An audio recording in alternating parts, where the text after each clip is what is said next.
So one of the things we're going to talk about this week is ratios, rates, and proportions.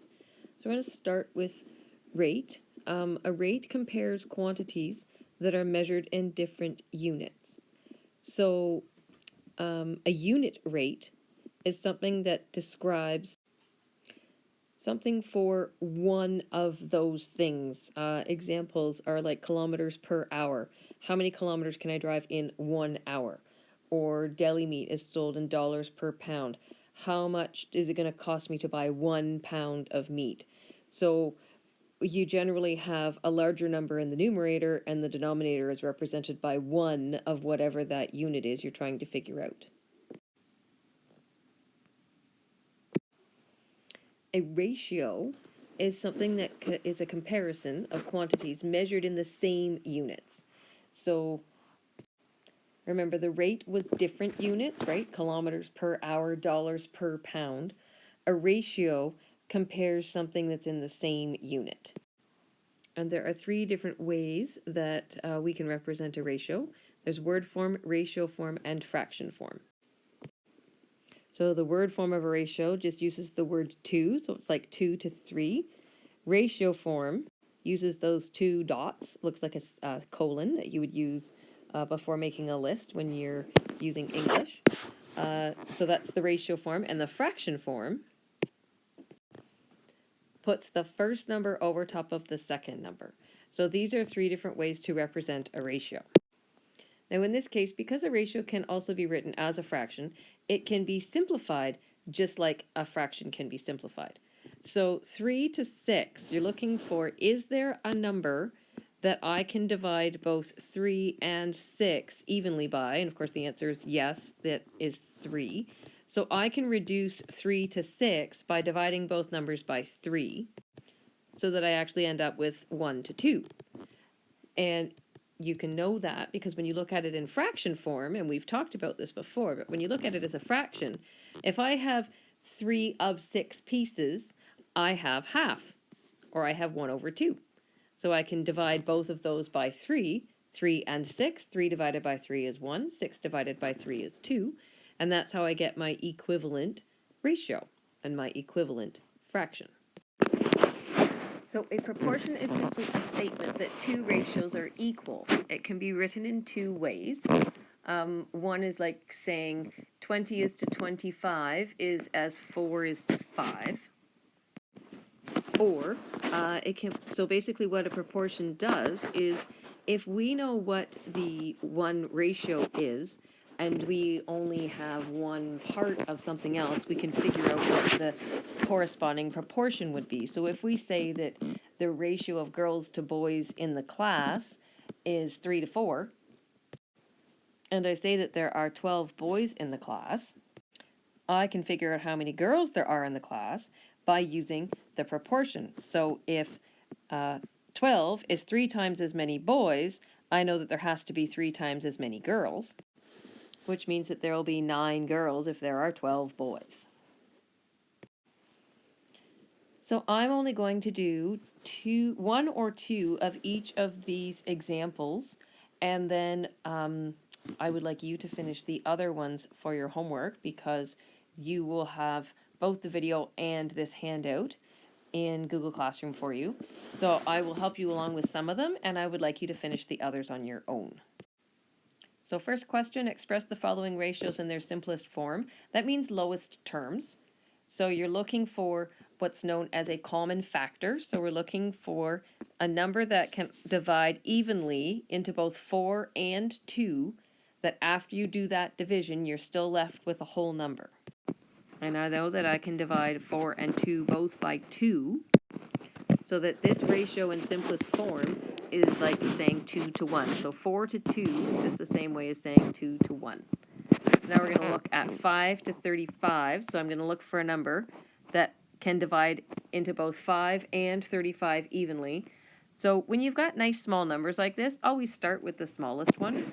Can I divide 35 by 5 and get a whole number? Because of course 5 divided by 5 is 1. And the answer of course is yes. So 5 to 35 is the same as saying 1 to 7. So I'd like you to try these ones. Now this last one is a little bit tricky, but it's not that bad. Remember, you just have a three number ratio. So now you just have to look for a number that I can divide into 100, 40, and 20. And you'll do each of those divisions and leave your ratio set up like this, so you'll have a 3-number ratio when you're done. So now, based on what we did up above, now it's asking for an equivalent ratio. It's just like asking for an equivalent fraction. So as long as I multiply both sides of the ratio by the same number, I'll have an equivalent ratio. So it wants 2 for each one. But I'm going to do one better. I'll give you 4 examples for that first one. So the first one is 1 to 3. So if I multiply each number by 2, I get 2 to 6. If I multiply each number by 3, I get 3 to 9, 4 to 12, 5 to 15. Do you see how these are all equivalent ratios to 1 to 3? Because if I put each of these into simplest terms, I would always come back to 1 to 3. So the next one is 2 to 5.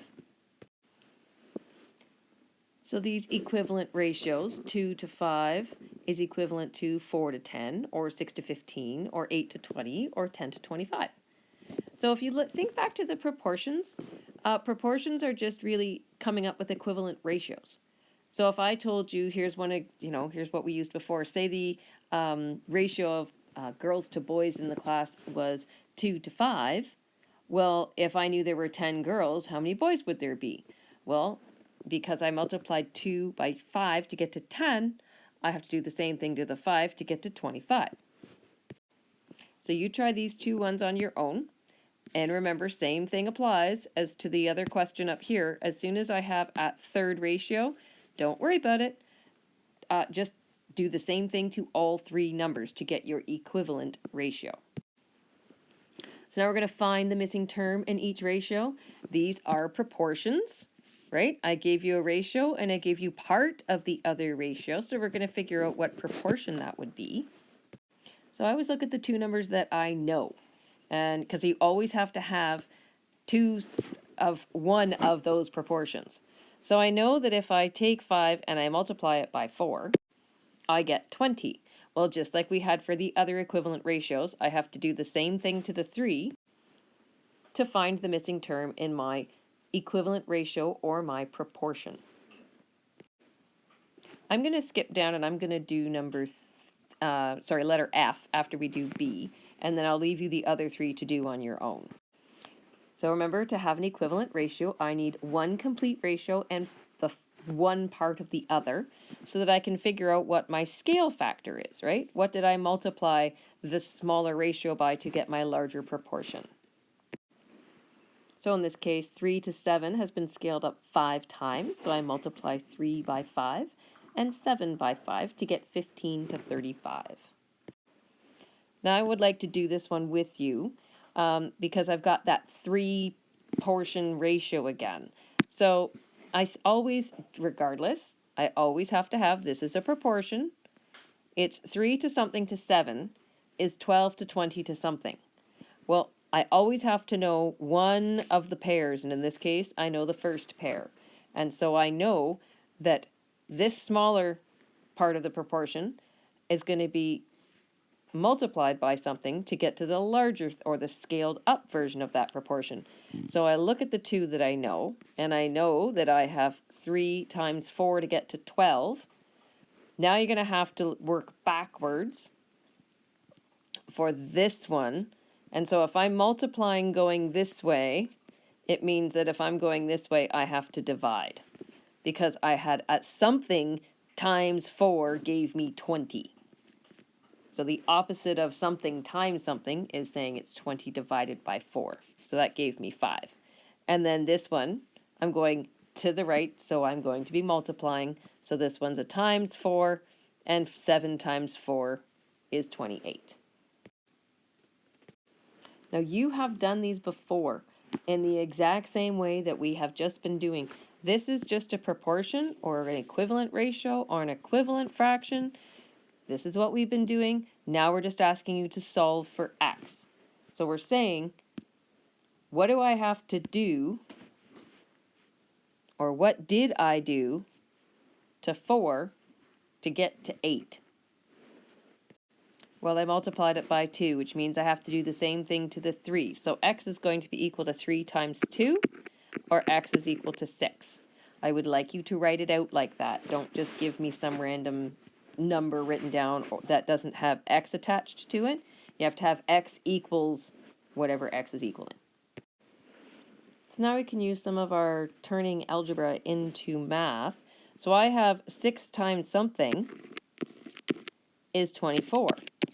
Well, now it's just solving an equation. So what's the opposite of multiplying over here? It's going to be dividing. So I have to divide both sides by 6, and I get x is equal to 4. So I would like you to try the rest on this page. Now these are just, it's called a journal activity, but it's more just giving some thought to what we just did and giving your, writing down your thoughts. So giving some suggestions and some ideas. So I'm going to leave this one up to you. And if you would like, you can turn this stuff in, and I'm more than happy to have a look at your work and see how we're doing.